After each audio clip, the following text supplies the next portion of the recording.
আমরা অভিযোগগুলোকে প্রথম ক্লাস্টারিং করেছি। অভিযোগগুলো কোনটা কি ধরনের বিষয়ের, চরিত্রের, আইনগত, কারিগরি, এনকোয়ারি সংক্রান্ত, তথ্য প্রদান সংক্রান্ত ভাগ করে 48টি ক্লাস্টারিং করে যে অভিযোগগুলো ছিল খুব স্পেসিফিক, কিছু নির্দিষ্ট ব্যক্তিকেন্দ্রিক, এটা তাঁরই অভিযোগ, তাকে উত্তর দেওয়া দরকার, এরকম অভিযোগ আমরা 69 ধারায় আমাদের গঠনতন্ত্রের 69 বিধি অনুযায়ী আমরা তাকে ব্যক্তিগত পর্যায়ে উত্তর দিয়েছি। আমাদের মূলত এই তথ্যের গ্যাপ, যার কারণে অস্পষ্টতা তৈরি হয়েছে এবং যার কারণে আপনার আমার মতো পূর্ণ আন্তরিকতার সাথে, পেশাদারিত্বের সাথে কাজ করা মানুষদের একরকম প্রশ্নের সম্মুখীন হতে হচ্ছে। এই বিষয়টি আমাদেরকে বিব্রত করেছে, এই তথ্য যথাসময়ে আমাদেরকে না জানানোর কারণে। কিন্তু যে কথাটি আমি আগেও স্পষ্ট করেছি, নির্বাচন প্রক্রিয়ার সুরক্ষার কোনো ইতর বিশেষ ঘটেনি। প্রথম কথা হচ্ছে, ব্যালট ছাপানো তার স্থান যেখানেই হোক এবং কাটিং, এটি হচ্ছে ব্যালট প্রক্রিয়ার প্রাথমিক কিছু পদক্ষেপ। সুরক্ষা পর্ব কমপক্ষে 5 স্তর, কোনো কোনো ক্ষেত্রে 6 স্তর বিশিষ্ট। এটি সাংবাদিক হিসেবে আপনিও জানেন, আমি শুধু রিপিট করছি।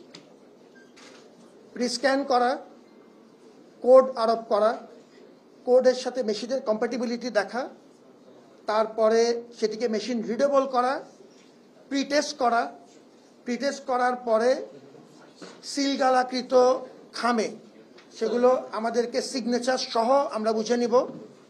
এরপর আমাদের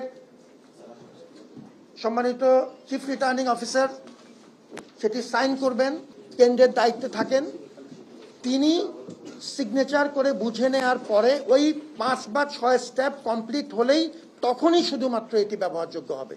অতএব এখানে কেউ পকেটে নিয়ে কেন্দ্রে যাওয়া বা এটি ব্যবহার করার কোনো সুযোগই নেই।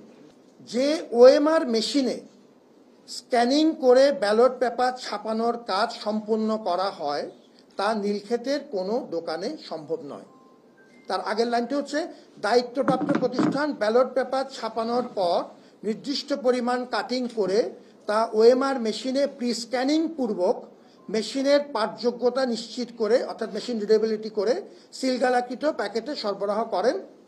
আই রিপিট, যে ওএমআর মেশিনে স্ক্যানিং করে ব্যালট পেপার ছাপানোর কাজ সম্পন্ন করা হয় তা নীলক্ষেতের কোনো দোকানে সম্ভব নয়। আচ্ছা, প্রথমত আমরা একটি উন্মুক্ত দরপত্রের মাধ্যমে, যেটি বলেছি প্রতিযোগিতামূলক প্রক্রিয়াতে পিপিআর এর সমস্ত নিয়মকানুন মেনে আমরা একটি স্বনামধন্য প্রতিষ্ঠানকে কাজটা দিয়েছি।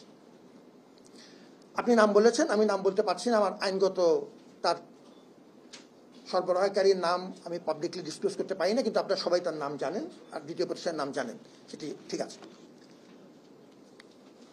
এরপরে আমরা রেকর্ড সংখ্যক ভোটার এবং রেকর্ড সংখ্যক প্রার্থী এবারের নির্বাচনে ছিল, সেটা আপনি জানেন। এই পরিস্থিতিতে আমরা দেখলাম যে আমরা যদি একটি নির্দিষ্ট প্রতিষ্ঠান যাকে আমরা দিয়েছি তার যে পরিমাণ মেশিন আছে, সেই মেশিনে এই ফলাফল প্রসেস করতে আমাদের একাধিক দিন লেগে যেতে পারে। ওই পরিস্থিতিতে আমরা আমাদের আর্থিক সামর্থ্য কম থাকা সত্ত্বেও নতুন বাজেট প্রভিশন করে সবার কল্যাণার্থে আমরা আরও কিছু নতুন মেশিন যোগ করলাম, আরও 6টি নতুন মেশিন যোগ করলাম প্রথম 8টির সাথে। এবং আমরা একটি ত্রিপাক্ষিক মিটিংয়ের মাধ্যমে, যেখানে আমাদের নির্বাচন কমিশন, প্রশাসন এবং সরবরাহকারী প্রতিষ্ঠান ছিলেন, তাদের সাথে বিস্তারিত আলোচনা করে একটি সমযোগী প্রতিষ্ঠানকে সহযোগী হিসাবে মূল কন্ট্রাক্টের অধীনে, একই কন্ট্রাক্ট, আইনের কোনো ব্যত্যয় নেই, এবং সেটি আমাদের সভাতে আমাদের আইনজ্ঞদের উপস্থিতিতে নিশ্চিত করে তাকে দেয়া হলো। আমরা মূলত চাচ্ছিলাম দ্রুততম সময়ে যেন আমরা ফলগুলো প্রসেস করতে পারি।